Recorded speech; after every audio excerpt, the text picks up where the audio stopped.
ఇక వివరాల్లోకి వెళ్తే తాళ్లరేవు కాజులూరు మండలాల్లో జిల్లా కలెక్టర్ షాన్మోహన్ క్షేత్రస్థాయిలో పర్యటించారు. అంగన్వాడీ కేంద్రాలను, బీసీ బాలుర వసతి గృహాలను కలెక్టర్ ఆకస్మికంగా తనిఖీ చేశారు. ఈ సందర్భంగా కాజులూరు మండలం చేదువాడ అంగన్వాడీ కేంద్రం, కాజులూరు సచివాలయం, తాళ్లరేవు మండలం కోరింగ బీసీ బాలుర వసతి గృహాలను ఆయన ఆకస్మికంగా తనిఖీ చేశారు. తొలుత జిల్లా కలెక్టర్ కాజులూరు మండలం చేదువాడ అంగన్వాడీ కేంద్రాన్ని పరిశీలించారు.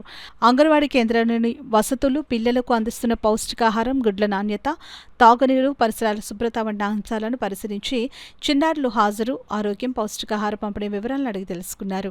చిన్నారులతో ఈ సందర్భంగా జిల్లా కలెక్టర్ ముచ్చటించి వారు అభ్యసించిన అంశాలను అడిగి తెలుసుకున్నారు.